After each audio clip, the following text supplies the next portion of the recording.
anche a lei. Bene, Rodolfo, allora io direi che possiamo adesso provare a raccontare ai nostri amici che appunto sono collegati da varie parti del mondo, proviamo a raccontare un po' di Trentino e lo faremo appunto attraverso una modalità che ha a che fare con l'arte, attraverso il raccontarvi proprio di una sala che è presente a Trento, all'interno del Palazzo della Provincia, ed è appunto una sala che racconta il Trentino.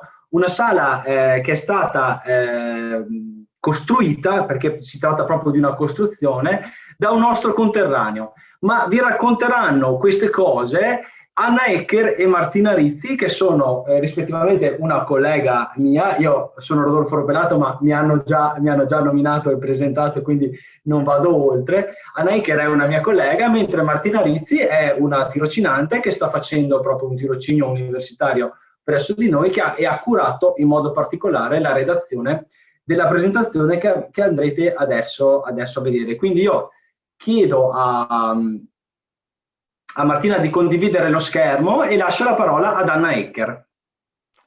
Benissimo, grazie mille Rodolfo. Allora, ben ritrovati, permettetemi innanzitutto di farvi un saluto anche da parte mia, da Trento, perché noi oggi in realtà siamo collegati dalle nostre abitazioni, al di là che è sabato, quindi sarebbe una giornata non lavorativa, ma è anche la festa del patrono della nostra città di Trento, San Vigilio, sicché ognuno di noi, io e Rodolfo e Martina, siamo nelle nostre case a, come dire, a rappresentare e a illustrarvi questa bellissima sala. L'emozione mi viene, sapete da cosa? Perché fino a qualche anno fa avevo anch'io una nonna, la nonna Anna, che era stata un'attiva proprio della Trentina nel mondo, perché era stata tantissimi anni un'emigrante, quindi conosco anche un pochettino lo spirito anche di nostalgia che, come dire, che sta nell'animo proprio dei trentini che stanno all'estero. Quindi quando ogni volta che tornava nella sua Trento era proprio orgogliosa anche di conoscere, venire a sapere proprio le ultime novità della città, ma soprattutto le ultime novità anche di questo nostro Trentino. Quindi io adesso, guardate, inizierò a fare una breve introduzione di quella che è la storia del Fortunato De Pero. Poi Martina vi introdurrà poi all'interno della sala attraverso dei video. Purtroppo, insomma, sarà un percorso virtuale perché, ahimè, insomma, lo diceva anche un attimo fa il consigliere Marini, il Covid sì è stato quasi, insomma, una brutta esperienza per tutti noi, però per qualche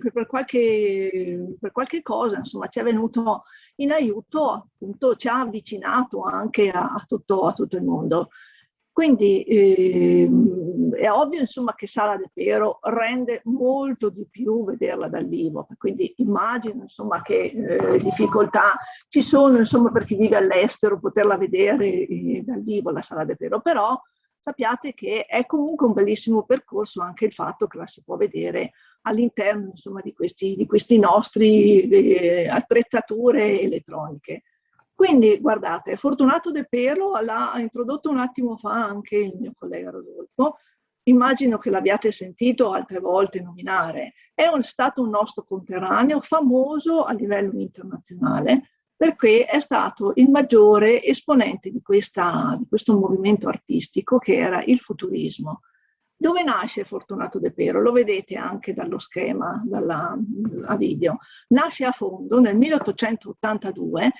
Immagino che conosciate Fondo dove sta in Alta Valle di Non, però nell'epoca in cui era nato Fortunato De Pero non era trentino, era ancora l'impero asburgico, perché io parlo come trentini, noi entreremo a far parte del Regno d'Italia con la fine della Prima Guerra Mondiale, alla fine del 1918, quindi Fortunato De Pero nasce austriaco, come immagino tanti dei vostri antenati, perché bene o male, insomma, io prima mi sono informata un attimo da Rossana e ha detto, insomma, che ci sono anche come dire, degli ascoltatori di prima anche generazione, quindi immagino insomma che tanti di voi o quantomeno i nonni o genitori insomma sono nati nel regno, nell'impero asburgico.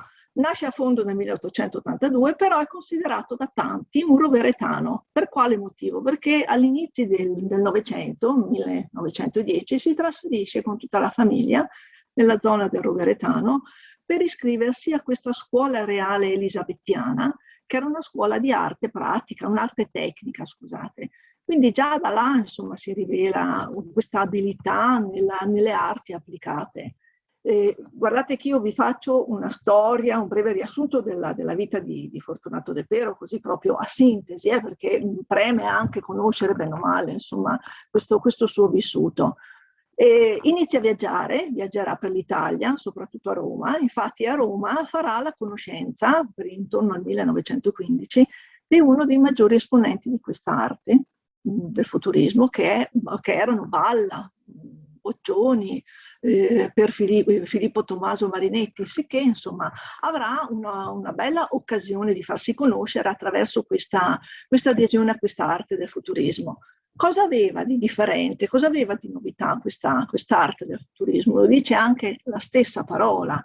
I futuristi cosa avevano? Avevano una particolarità, erano, come dire, degli artisti che rinnegavano tutta l'arte del passato, i miti classici, i miti antichi, in nome di che? In nome della loro arte, appunto il futurismo, che esaltasse cosa? La velocità, il movimento, era un movimento di avanguardia, era anche chiamato movimento di avanguardia il movimento del futurismo. E per questo anche avrà un maggiore slancio, un maggiore, come dire, appeal, come si dice, anche in un periodo particolare della nostra storia, nel periodo appunto del ventennio.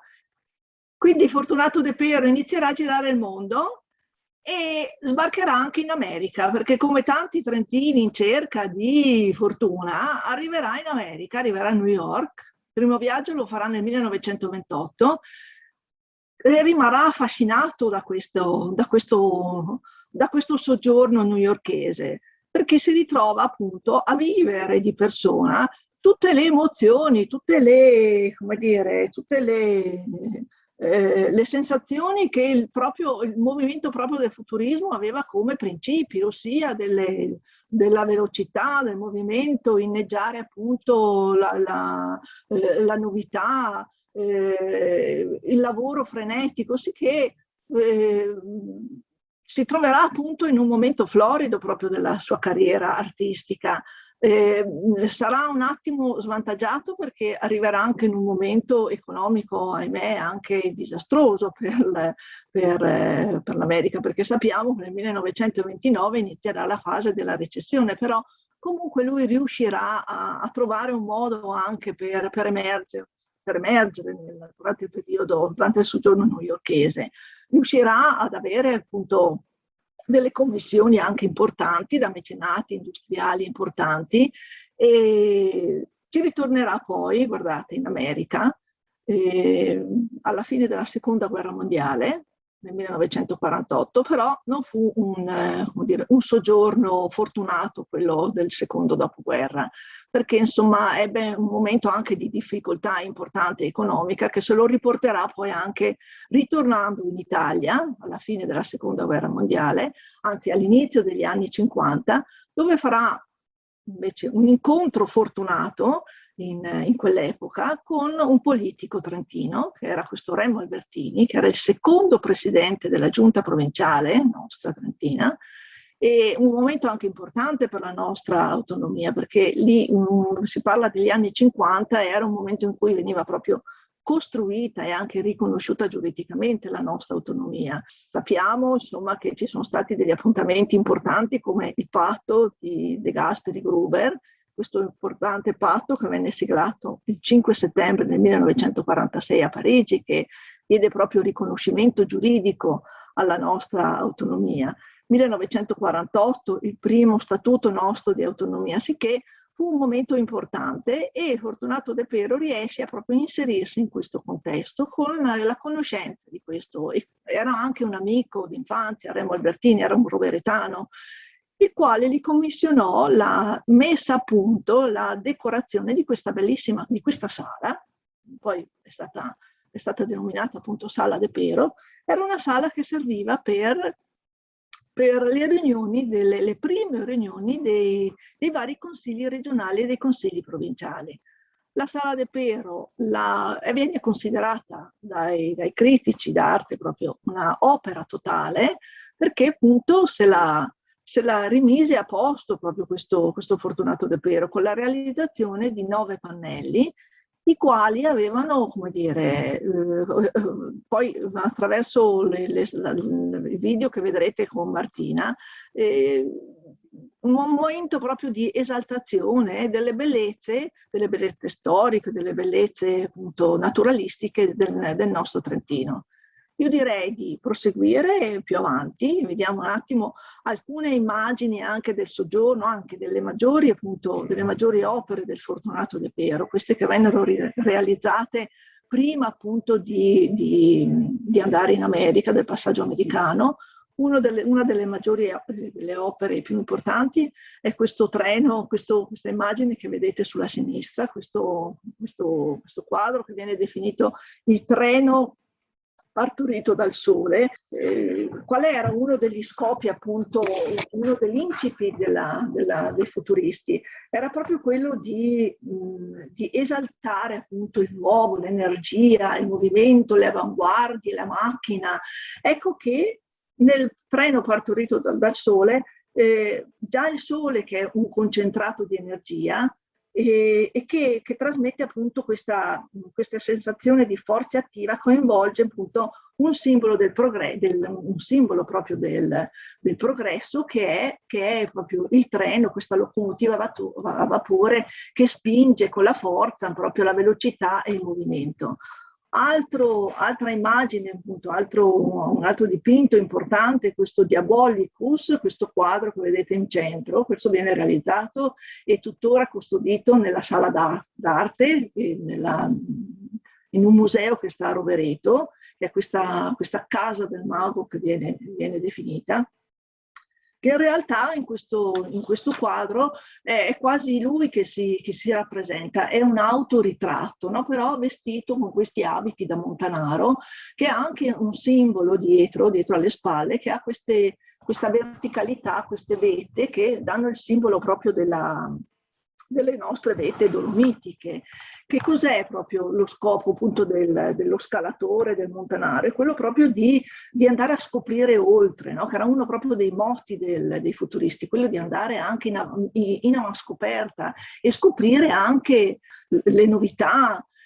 Tanti appunto dietro questo quadro vedono anche un anticipo di quello che potrà vedere poi nel viaggio in America che farà alla fine degli anni 20, questa verticalità di questi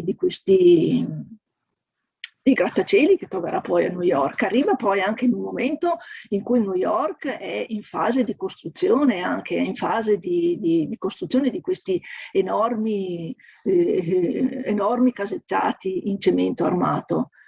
Ecco qua alcune immagini dell'arrivo a New York.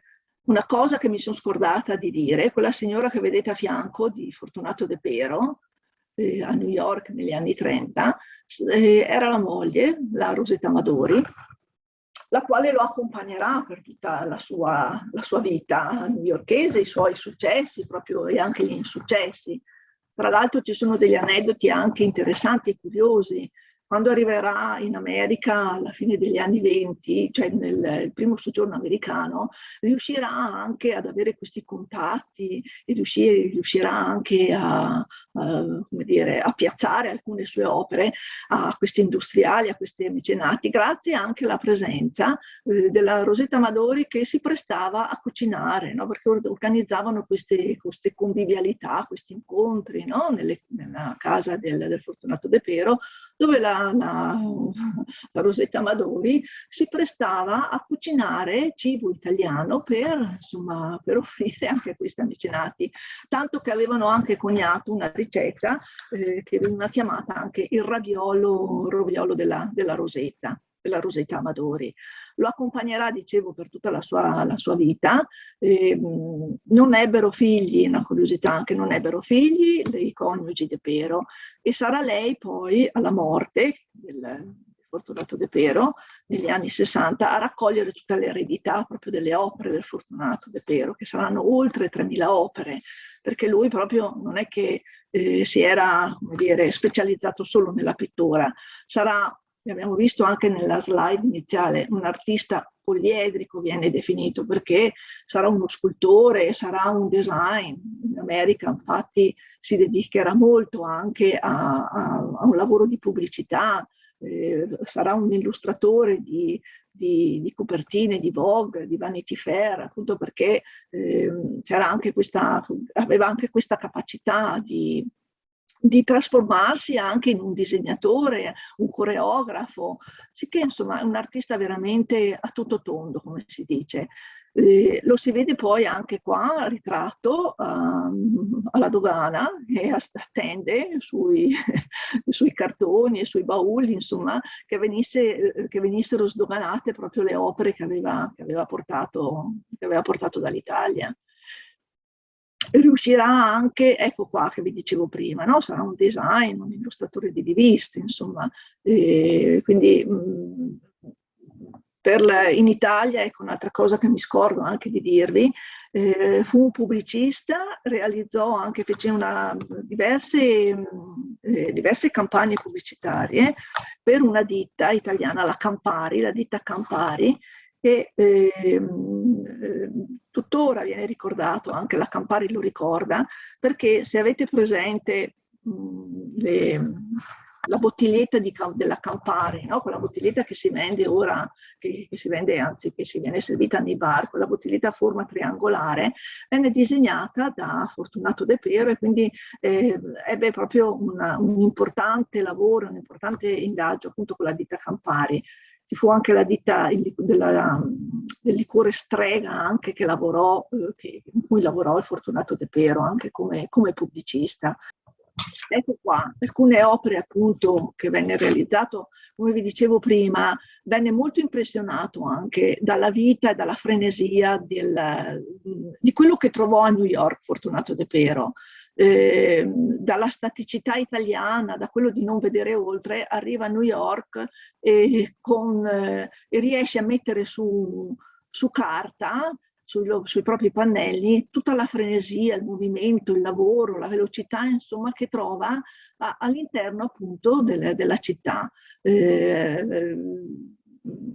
I tunnel, i grattacieli, vediamo i mercati anche, tutti questi mercati che fremevano di merci, di colori, di anche una molteplicità anche di etnie. Insomma, venne molto esaltato, venne molto dalla stessa metropolitana, insomma, dalle macchine che scorrevano velocemente.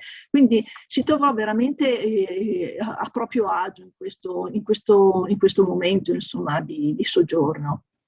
Quindi veramente ecco, torna in Italia, ecco qua che arriviamo appunto alla casa d'arte del Fortunato De Pero. Nel 1950 riesce a farsi finalmente un museo in Italia, nella sua Rovereto, e riesce un pochettino anche a raccogliere proprio tutte le opere che aveva costruito, che aveva realizzato, e le colloca all'interno di un museo che tuttora si può visitare, insomma, in quello di Rovereto, e lì insomma vengono raccolte le opere più importanti. Voglio dire, è un sito veramente interessante, che tra l'altro lo potete anche curiosare all'interno appunto del sito del MART, che è questo nostro museo di arte moderna. Potete anche come dire, scoprire anche all'interno del sito, insomma, questo museo di arte futurista. Fortunato De Pero, guardate, poi lascio la parola a Martina, realizzerà la Sala De Pero ai primi degli anni 50, dal 1953 fino al 1956, poi riesce in extremis, insomma, a consegnarla, perché l'inaugurazione ufficiale arriverà nel 1959 e di lì a breve, proprio di lì a un anno, verrà a mancare. Era già cagionevole in salute quando realizzò questa Sala De Pero. Come vi dicevo prima, l'unica che raccolse appunto l'eredità fu l'eredità appunto dei capolavori, delle opere che realizzò, fu la Rosetta Amadori, la quale riuscì attraverso anche un accordo che fece con il comune di Rovereto. Prima abbiamo visto la sala d'arte, no? Quella che sta a Rovereto, che è di proprietà la sala del comune di Rovereto. Riuscirono a fare un accordo che buona parte delle opere che la Rosetta Amadori ricevette in eredità dal marito venisse poi data, venisse poi passata in proprietà al comune di Rovereto una volta che venisse a mancare la Rosetta Amadori. Infatti venne a mancare dopo una quindicina d'anni, esattamente nel 1977, e buona parte delle opere di Fortunato De Pero sono di proprietà del comune di Rovereto attraverso appunto questo lascito che fece la moglie al comune di Rovereto. Io ora lascerei la parola, spero di essere stata abbastanza chiara.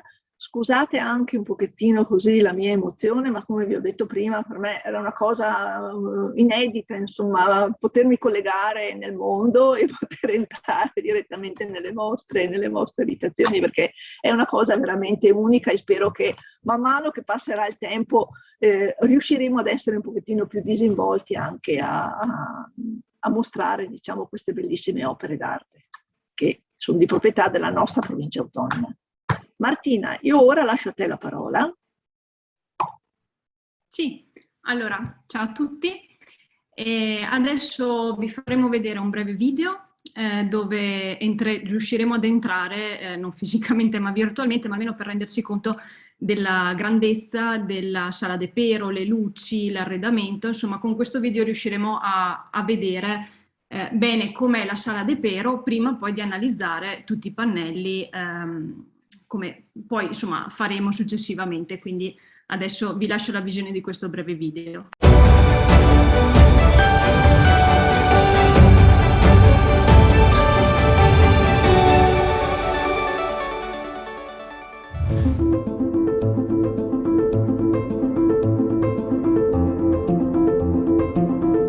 Sono passati più di 60 anni dall'inaugurazione della Sala De Pero nel 1956 all'interno di quello che era stato per anni uno dei più prestigiosi alberghi della Trento Asburgica, l'Imperial Grand Hotel Trento. La sala, commissionata dal presidente della giunta di allora Remo Albertini, sarebbe diventata la nuova sede del Consiglio provinciale di Trento e della regione Trentino-Alto Adige. Entrare in Sala De Pero significa, oggi come allora, immergersi in una straordinaria opera d'arte. In 3 anni di lavoro, l'artista roveretano Fortunato De Pero realizzò un'opera complessa, capace di raccontare e celebrare con un linguaggio immediato la natura, la storia, le tradizioni e la cultura del Trentino del secondo dopoguerra. Come lui stesso dichiarò nel giorno dell'inaugurazione, i bozzetti, le tele e le decorazioni e le architetture si ispirano a soggetti emotivi di nostre bellezze naturali, di nostre forze industriali e di nostre attrazioni storiche e turistiche. Fissati sui pannelli ad olio su tela, esaltati dalla pittura futurista di De Pero, ci sono la fatica del lavoro, l'innovazione tecnologica, la celebrazione di una delle nostre più grandi risorse, l'acqua e l'energia idroelettrica.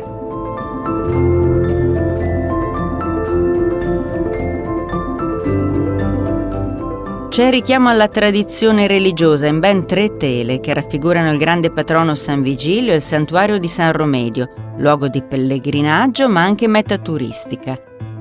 Non mancano i luoghi simbolo della città di Trento, gli stemmi delle principali città del Trentino, la celebrazione del turismo invernale, dei costumi regionali della tradizione vitivinicola,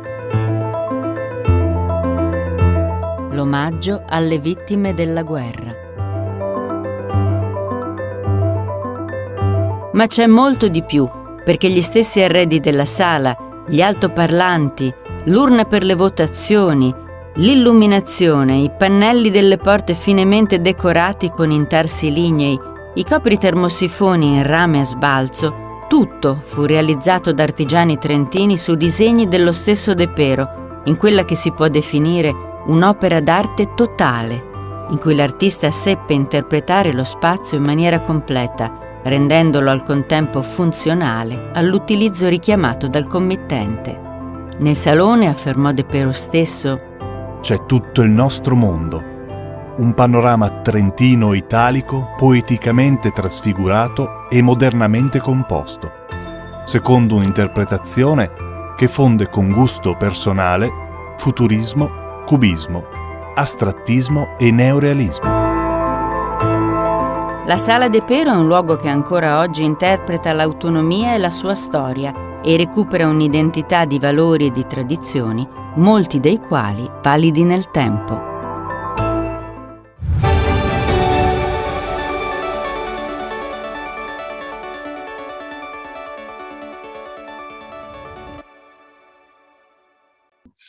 Allora, quindi appunto abbiamo nei pannelli, come diceva nel video, c'è proprio un omaggio a tutto quello che è il Trentino, la storia del Trentino e alla cultura, all'economia in generale. E noi abbiamo deciso di raggrupparli per argomenti, per capirne meglio il significato e per riuscire anche a trovare meglio dei collegamenti tra quello che vedeva De Pero quasi 70 anni fa, quindi del Trentino, e quello che noi vediamo al giorno d'oggi nel nostro territorio, insomma.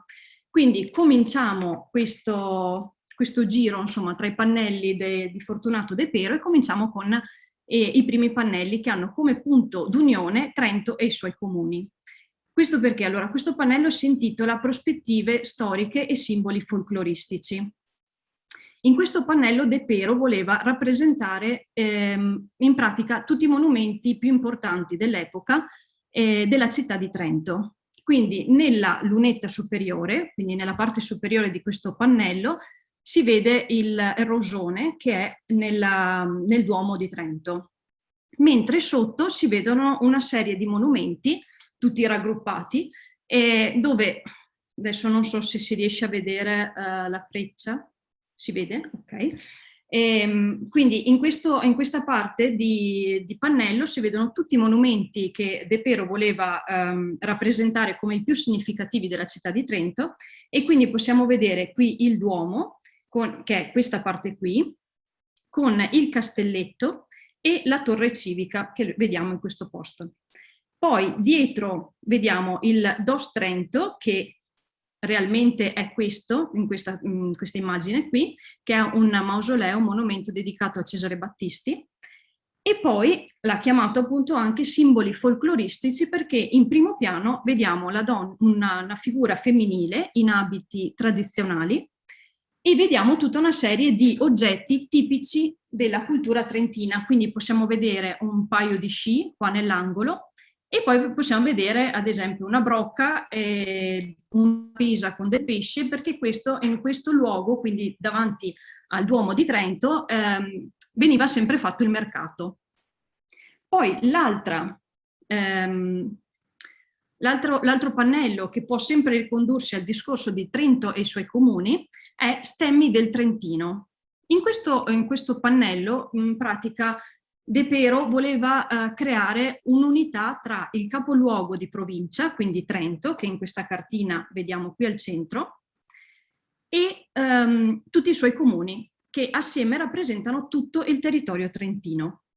In questo caso lui ha voluto rappresentarli come? Utilizzando gli stemmi, quindi l'immagine simbolo di ogni paese. Lui ha messo forse i principali, insomma, quelli più importanti. Al centro ha messo Trento, quindi ha messo il cui stemma è un'aquila nera, e poi attorno una serie di stemmi di altri paesi del Trentino. Quindi qua possiamo vedere Levico Terme, che è denominata la città della pace, e nella cartina la vediamo qui. Poi abbiamo Arco, abbiamo Malé, abbiamo Rovereto, che si trova qui sotto Trento, e viene detta città della quercia, quindi l'immagine simbolo appunto questa quercia, questo albero. Poi abbiamo Riva del Garda, con le torri di Riva del Garda, che rivedremo anche successivamente in altri pannelli. Poi abbiamo Castello Molino di Fiemme, Ala e Tione. In questo modo lui voleva creare appunto questa unità tra la provincia di Trento, la città di Trento e la provincia, ma anche tutti i comuni che la compongono. Poi ora passiamo a due pannelli che sono più a carattere religioso. Quindi vediamo in questo pannello la casa e la luce del patrono San Vigilio. Questo è un pannello interamente dedicato alla figura di San Vigilio. Vediamo nella parte superiore il Duomo, che quindi nella realtà è questo, in questa foto. Il Duomo perché? Perché la sua costruzione è stata voluta proprio da San Vigilio. Nella parte centrale appunto la figura del santo, e nella parte sotto, questa più grigia che vedete sotto, ha raffigurato la cripta del Duomo, quindi quello che sta sotto al Duomo di Trento, dove appunto riposano i resti del santo. Ma perché ha voluto mettere appunto San Vigilio? Perché, come sapete, è il santo patrono anche tra il resto della città di Trento, ed è stato il terzo vescovo di questa città. È nato nel 355 d.C. a Roma ed è morto nel 405 a Rovereto. È stato inviato da un papa proprio in questo territorio, in Trentino, con una missione, quella di evangelizzare, quindi di rendere cristiani la popolazione del Trentino, perché all'epoca era una popolazione pagana, credeva in diversi dei, e quindi la sua missione era quella di evangelizzare il popolo trentino. Appunto, degno di nota il fatto che è il santo patrono di Trento e che la festività ricade proprio oggi, il 26 di giugno. E in questo periodo Trento regala alla sua città una settimana tutti gli anni, non so se quest'anno è durata una settimana, la festività per le feste, le chiamano feste vigiliane, in cui tutta la città è in festa, in cui si possono trovare spettacoli, giochi, e tutto questo per festeggiare San Vigilio per una settimana intera. E poi l'altro pannello invece, sempre a carattere religioso, è questo Cristo del Popolo. Questo Cristo del Popolo, dunque, lo vediamo nella parte centrale, vediamo questa figura di Cristo, e da cui occhi escono dei raggi di luce come saette, che sono simbolo di verità e di vita. Questo pannello è ricco di simbologie. Infatti abbiamo queste saette che escono dagli occhi, e poi vediamo questi due cannoni a lato di questa figura di Cristo, dal quale però escono degli angeli, come simbolo di pace. Poi vediamo ancora sotto queste due figure mezzo busto di donne, come simbolo del popolo trentino religioso. E poi abbiamo questo riferimento probabilmente al Sacro Cuore di Gesù, che vediamo sotto la figura di Cristo, questo cuore che è un simbolo di devozione che appartiene al Trentino da più di 200 anni, dal 1796, ed è molto importante per il popolo religioso trentino. E quindi in questo lui ha voluto creare questo pannello ricco di tutti questi elementi. E il motivo per cui si chiama Cristo del Popolo è proprio perché questo pannello è posizionato sopra alle sedie dove il popolo poteva all'epoca, e comunque può assistere alle sedute consigliari che avvengono appunto nella Sala de Pero. Il popolo poteva sedersi in queste sedie e sopra di loro c'era questo pannello come a proteggere, insomma, il popolo che ascoltava queste sedute. E quindi probabilmente questo è il riferimento al fatto che si chiamasse Cristo del Popolo. Poi dobbiamo fare velocissimo, ci sarebbero tantissime cose da dire, però il tempo è poco. quindi poi alla fine se avete domande si possono trattare tranquillamente. Abbiamo questo pannello che illustra in pratica l'idea di turismo di Fortunato De Pero. Questo pannello si chiama Turismo dinamico e leggendario.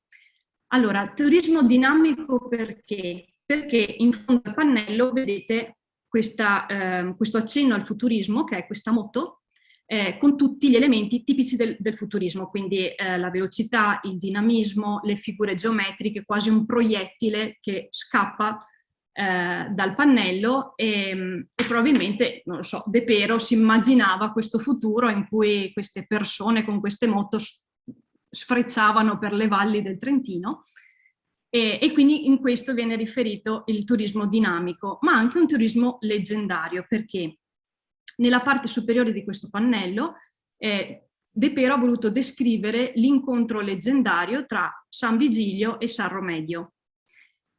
San Romedio, in pratica la leggenda narra che San Romedio un giorno decide di andare a trovare San Vigilio. Si sentiva prossimo alla morte, voleva andare a trovarlo, voleva andare a Trento e quindi chiede ai suoi discepoli di sellargli il cavallo per andare a Trento. I discepoli, quando arrivano dal cavallo, vedono che è stato aggredito da un orso e in pratica il cavallo era morto. E San Romedio molto tranquillamente decide di andare dall'orso, mettere la sella che prima era nel cavallo nell'orso e di andare a Trento con quest'orso. Quindi ha sellato l'orso e ha deciso di cavalcare quest'orso per arrivare a Trento. Ci arrivò e quindi questo è l'incontro, questa leggenda tra questi due santi. Nella parte centrale invece si può vedere proprio il santuario di San Romedio. Il santuario di San Romedio che nella realtà è questo in questa foto, quindi è molto attinente la foto, il dipinto, scusate, di De Pero. Quindi questo è San Romedio, che è un santuario che si trova in Val di Non. E qui sopra potete vedere il disegno di San Romedio con quest'orso. Poi passiamo a un pannello forse ancora più futurista, nel senso che passiamo proprio a una celebrazione della tecnologia, che è un tema appunto caro al futurismo e anche in espansione in questo periodo, insomma nei primi anni 50. Qui De Pero ha voluto proprio descrivere due temi fondamentali per il Trentino. Uno era l'acqua, che è una risorsa importantissima per il nostro territorio. Infatti si contano 297 laghi presenti nel nostro territorio, quindi è una risorsa grandissima. E l'altro nome, cioè è potenza idrica e centrale elettrica. Centrale elettrica perché il Trentino, negli primi anni 50, comincia a sfruttare questa risorsa con le prime opere tecnologiche grandi per il nostro territorio. Quindi qua lui ha voluto proprio dipingere una centrale elettrica, e quindi con i tralicci che si possono vedere qua a lato e l'alternatore proprio della centrale elettrica, che come vediamo anche questo è molto affine alla realtà, perché questa è un alternatore della centrale idroelettrica di Ala. Ma perché ha voluto fare questo pannello? Perché proprio in questo periodo, come si diceva prima, nei primi anni 50 viene allora inaugurata nelle prime due foto, questa, la prima e la seconda in verticale, è stata inaugurata la diga di Taio. La diga di Taio viene costruita nel lago di Santa Giustina ed è inaugurata nel 1951. Qua sotto potete vederla meglio ed è importante perché in quegli anni era la diga più alta d'Europa. Quindi stiamo parlando del 1951 ed è stata creata una diga alta più di 150 metri. Poi invece in queste altre due foto è l'altra centrale idroelettrica che viene costruita sempre in questo periodo, quindi tra il 48 e il 57, che è la centrale idroelettrica di Santa Massenza, che nasce appunto nel lago di Santa Massenza, questo che vedete nella foto qua sopra. Quindi appunto in questa esplosione di tecnologia per il Trentino, giustamente De Pero, da buon futurista, ha voluto rendere omaggio, insomma. Poi si passa al pannello che parla appunto, che tratta di Trentino, terra di guerra e di pace. Perché? Perché il Trentino è stato un territorio che ha affrontato numerose guerre nel corso della storia ed Epero appunto ha voluto rendere omaggio ai caduti per la patria di ogni tempo e quindi a tutte le persone che sono morte in battaglia nel nostro territorio. E come ha voluto farlo? Allora, nella parte più in basso di questo pannello vediamo 3 figure in orizzontale che sono 3 soldati con 3 diverse armature, dalle più antiche a quelle più moderne, nel senso che quello più in alto si può riconoscere come un alpino. E quindi questo si può tranquillamente far riferimento alla Prima Guerra Mondiale, quando, cioè la Prima Guerra Mondiale, come potete vedere in questa foto qua, il Trentino è stata combattuta molto nelle montagne del Trentino, e qui possiamo vedere un esempio di una trincea della Prima Guerra Mondiale, che appunto nelle nostre montagne ce ne sono tantissime. Se si va a camminare su montagna si incontrano spesso queste trincee, in ricordo appunto della Prima Guerra Mondiale che è stata combattuta in queste montagne. In più, a lato si trovano dei cannoni e dell'artiglieria. Nella parte invece centrale c'è questa campana. Questa campana è quella che vedete qua in foto, la campana dei caduti di Rovereto. Questa campana è stata fatta sciogliendo il bronzo dei cannoni della guerra, e è stata fatta questa campana proprio come simbolo di pace. E questa è una campana che viene tuttora suonata tutti i giorni a Rovereto, che è una città vicino a Trento. Tutti i giorni questa campana suona a mezzogiorno in ricordo dei caduti e come simbolo di pace. Poi passiamo a questi pannelli. Qui passiamo agli ultimi pannelli e anche a temi molto più leggeri rispetto a guerra, rispetto alla religione, e vediamo questi 3 pannelli che abbiamo raggruppato sotto un unico argomento, che è un riconoscimento all'economia e alla cultura del Trentino.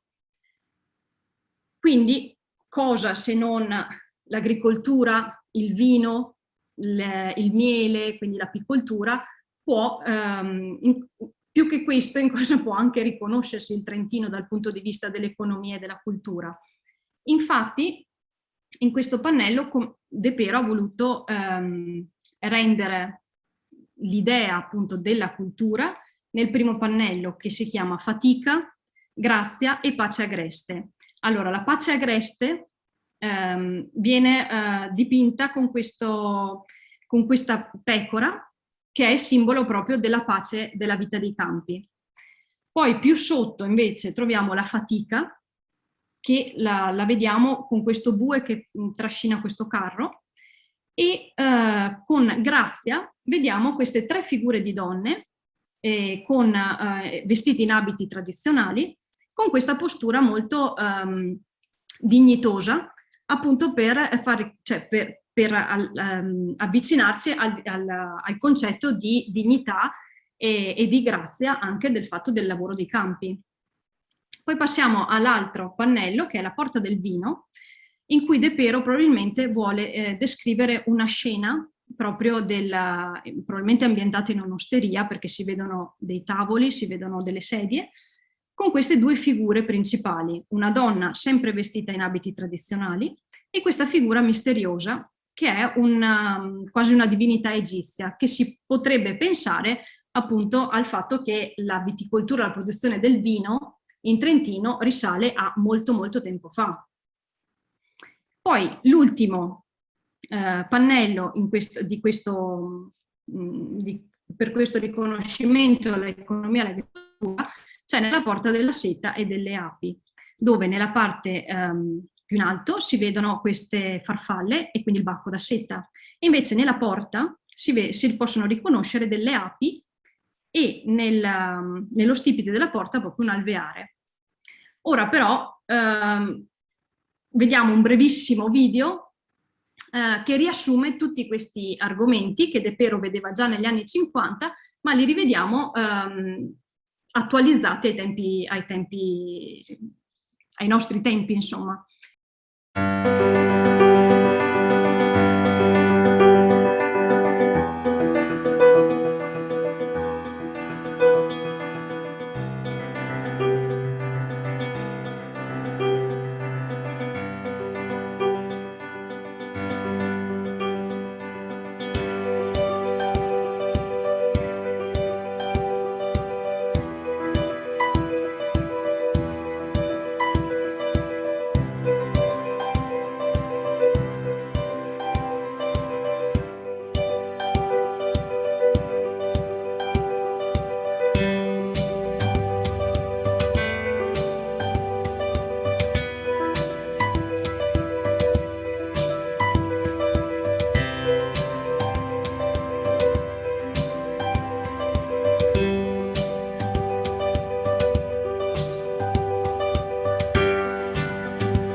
Allora, appunto, passiamo agli ultimi pannelli della sala De Pero e l'ultimo anche argomento che affronteremo di questa sala, che riguarda le bellezze naturali del nostro territorio.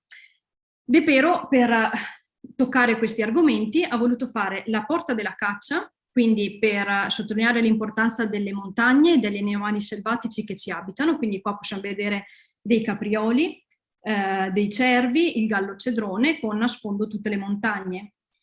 La porta della neve, proprio come sport molto importante dal punto di vista culturale per il territorio trentino, e l'ha voluto fare disegnando insomma queste due sciatrici che scendono, anche qua un forte collegamento al futurismo, con solo una piccola particolarità: qua se contate le gambe invece che due sono tre.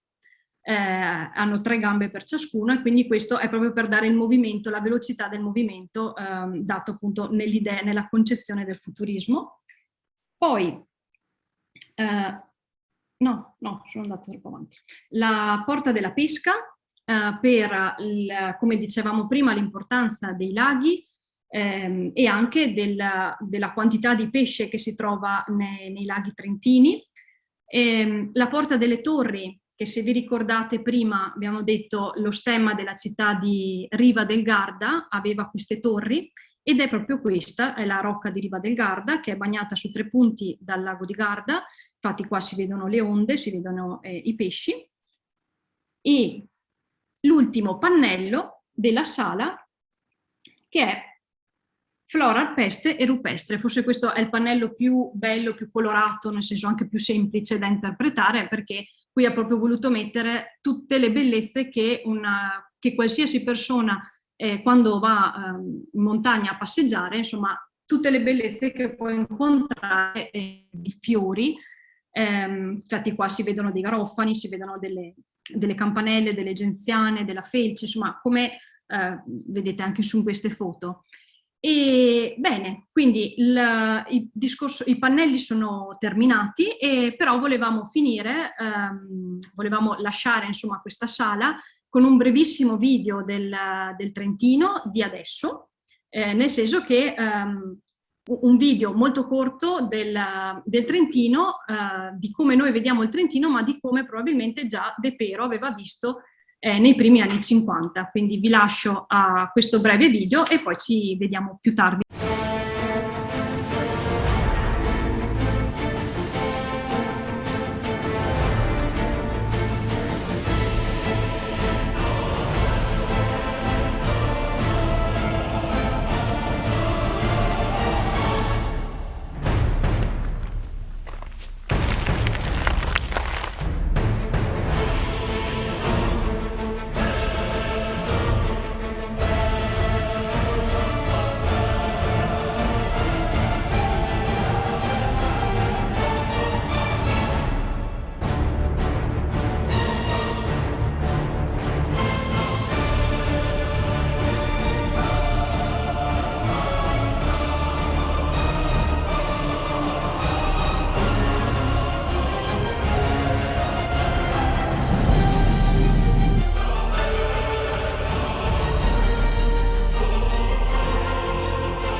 Bene, allora grazie ad Anna e a Martina, le nostre esperte di oggi, che ci hanno così in maniera esaustiva e sintetica così presentato questa sala. Chiaramente è molto più bella da vedere dal vero, però insomma speriamo di avervi almeno incuriosito. Così. Io direi che se ci sono delle domande da parte degli interlocutori, guardo Rosanna e gli altri tecnici, diciamo, dell'Associazione Trentini nel Mondo. Di solito so che a questo punto c'è lo spazio per le domande, sia per quanto riguarda ovviamente la sala, ma anche i consiglieri credo rispondano volentieri eventualmente se ci sono domande anche per loro. Poi so che Dennis Paoli ha anche Allora, se ci sono delle domande da parte dei nostri ascoltatori sulla sala o anche in generale, ben volentieri. Grazie Rodolfo. Allora, ti dico che più che domande abbiamo un sacco di messaggi di apprezzamento da parte di tutti, e insomma applausi e persone che sono tutte molto entusiaste.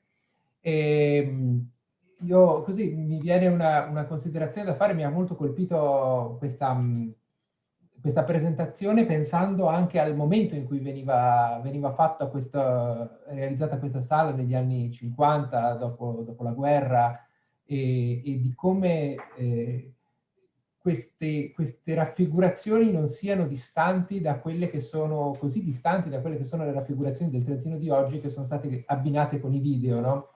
E quindi veramente un artista visionario che in un Trentino in cui per esempio l'immigrazione era un fenomeno presente, forte, stava pagando un tributo altissimo. Pensiamo all'epoca dell'emigrazione del Cile, insomma alla stessa età grosso modo, siamo nei primi anni 50. Questo artista riusciva a immaginare invece un Trentino forte, un Trentino caratterizzato da turismo, dal lavoro, dall'impresa, dalle sue bellezze naturali, da tante altre cose. Quindi insomma mi ha molto colpito questa cosa qui. Io qua vedo appunto i saluti da parte di Bento Gonçalves in Brasile, i saluti da parte del Circolo di Resistencia Chaco di Puerto Tirol, Argentina, i saluti da parte di Mariano Roca del Circolo Trentino di Buenos Aires e ex consultore della provincia per l'Argentina, che dice che è appunto affascinante la vita di De Pero, e si complimenta con Martina e Anna per la loro bellissima presentazione. Vi aspettiamo tutti in Trentino, a questo punto lo aggiungo io, ma sicuramente è l'aspettativa nostra da parte di tutti. Quindi io a questo punto vi saluto, vi salutiamo anzi tutti noi che abbiamo così curato questa presentazione. Siamo contenti che vi sia piaciuta, e adesso so che verranno aperti i microfoni di tutti, quindi facciamo questa chiacchierata finale, insomma, tra di noi, e davvero buone cose, buona fortuna, anche ci accomuna anche purtroppo, no, questa pandemia che ci ha colpito un po' tutti, e speriamo veramente tutti di riuscire a superarla e di poter tornare a viaggiare e ad incontrarci. Quindi vi aspettiamo davvero, veniteci a trovare.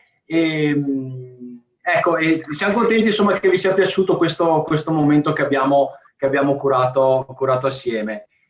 Buona vita a tutti e a presto.